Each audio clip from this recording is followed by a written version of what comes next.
السلام علیکم ورحمۃ اللہ وبرکاتہ۔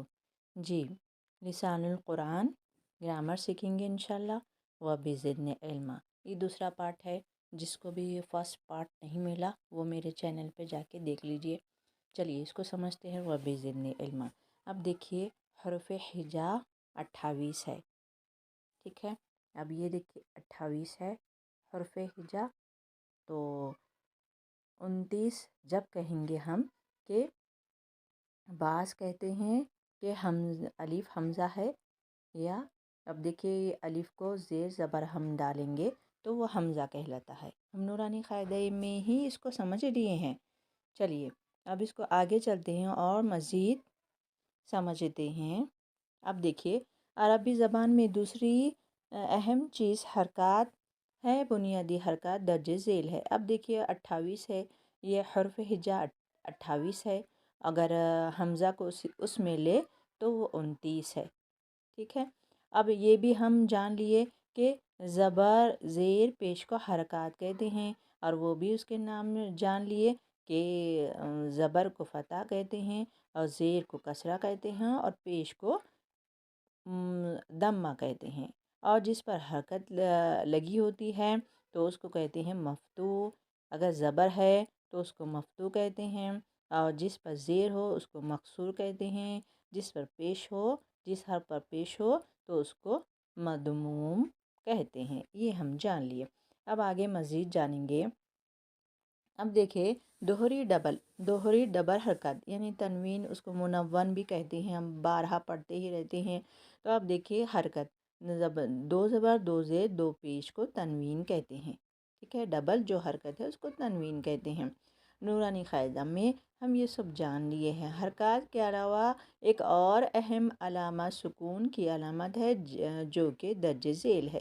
اب دیکھیے یہاں پر ہے، اگر باریک لکھا ہوا ہے نہیں دکھ رہا تو میں یہاں پر لکھ دیتی ہوں۔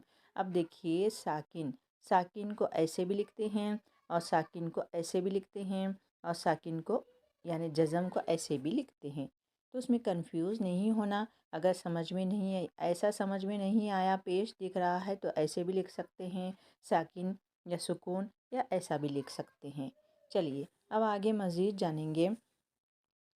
عربی حروف ہجا کی تعداد 28 یا 29 ہے، ابھی جو میں بتائی ہوں۔ اس فرق کی وجہ الف اور حمزہ ہے۔ جو لوگ الف اور حمزہ کو ایک ہی شمار کرتے ہیں ان کے نزدیک ان حروف کی تعداد 28 ہے، اور جو ان دونوں حروفوں کو علیحدہ علیحدہ حرف شمار کرتے ہیں ان کے نزدیک حرف ہجا 29 ہے۔ ہم ابھی جانے ہیں، ٹھیک ہے، تو کنفیوز نہیں ہونا۔ اب آگے چلتے ہیں، الف اور حمزہ کا فرق وہ جانیں گے ہم۔ الف اور حمزہ کا فرق، چلیے اب یہاں پر دیکھیے، جب الف پر تینوں حرکات زبر زیر پیش میں سے کوئی حرکت آ جائے یا علامت سکون آ جائے تو وہ حمزہ کہلاتا ہے۔ اب یہاں پر دیکھیے، یہ ہم بارہا پڑھتے ہیں، الف کے اوپر زبر ہو، الف کے اوپر زیر ہو، الف کے اوپر پیش ہو، الف کے اوپر یا کچھ بھی علامت ہو تو وہ کیا کہلاتا ہے؟ حمزہ کہلاتا ہے۔ یہ ہم جان لیے۔ تو اب آگے مزید ہم جانیں گے۔ مزید ہم جانیں گے حروف اور حرکات کے ملنے سے الفاظ وجود میں آتے ہیں جو بے معنی بھی ہو سکتے ہیں اور با معنی بھی ہو سکتے ہیں۔ ہر با معنی لفظ کلمہ کہلاتا ہے۔ مثلاً دیکھیں، ہم منہ سے بات کرتے ہیں، اس میں حروف حرکات دونوں مل کر کلمہ، ایک کلمہ کسے کہتے ہیں؟ جس سے پوری بات سمجھ میں آئے۔ تو ہم جو بات کر رہے ہیں وہ کلمہ ہے، قرآن ایک کلمہ ہے۔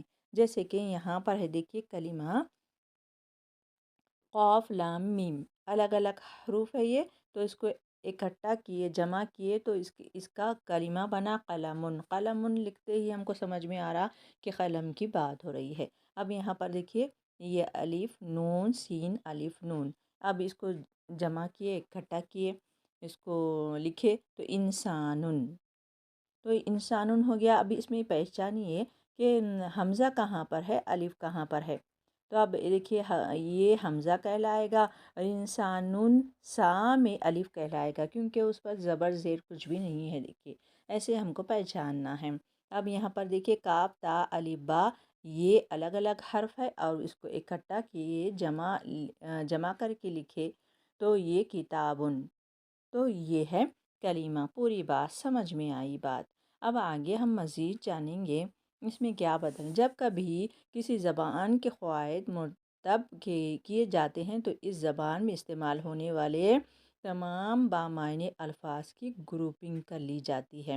انگریزی میں یہ گروپنگ 8 کی تعداد میں ہے، جیسے آپ پارٹ آف اسپیچ کے نام سے جانتے ہیں، جبکہ اردو اور عربی میں یہ تقسیم 3 کی تعداد میں ہے۔ ہم یوں کہہ سکتے ہیں کہ عربی میں کلمے کی اقسام 3 اقسام ہیں۔ ٹھیک ہے، اب یہاں پر دیکھیے کلمے کی 3 اقسام ہیں، جو بھی سمجھ میں آئے پوری بات۔ اور قرآن میں ہر ورڈ ایک کلمہ ہے، جیسے کہ ہم پڑھتے ہیں الحمد ایک کلمہ ہے، الحمد للہ ایک کلمہ ہے، الحمد للہ رب العالمین، رب ایک کلمہ ہے، عالمین ایک کلمہ ہے۔ تو قرآن میں ساری چیز کلمہ ہے نا۔ تو اب یہ ہم جانیں گے کہ اب دیکھیے لفظ، حروف، حرف اور حرکات مل کے کیا بنے کہ لفظ بنے، حرکات مل کے لفظ بنے۔ اب لفظ بن گیا، تو اب لفظ کے 2 حصے کرے، ہم 2 حصے کرے لفظ کے، تو ایک بامعنی اور دوسرا بے معنی۔ یعنی بامعنی اسے کہتے ہیں جس سے پوری بات سمجھ میں آئے، بے معنی اسے کہتے ہیں جس سے بات سمجھ میں نہیں آئے۔ تو ہم جو سمجھ میں نہیں آئی بات وہ نہیں پڑھیں گے ہم بامعنی، یعنی سمجھ میں آئی بات وہ ہم سیکھیں گے بامعنی۔ اب بامعنی کو ایک لفظ دیا جاتا ہے، وہ ہے کلمہ۔ اب کلمے کے 3 حصے کریں گے، 3 حصوں میں وہ ڈیوائڈ ہوگا۔ تو اب وہ 3 حصے کیا ہے؟ ایک ہے اسم، اور دوسرا فعل، اور تیسرا حرف۔ انشاءاللہ ہم نیکسٹ ویڈیو میں یہ اسم، فعل اور حرف سیکھنے والے ہیں انشاءاللہ۔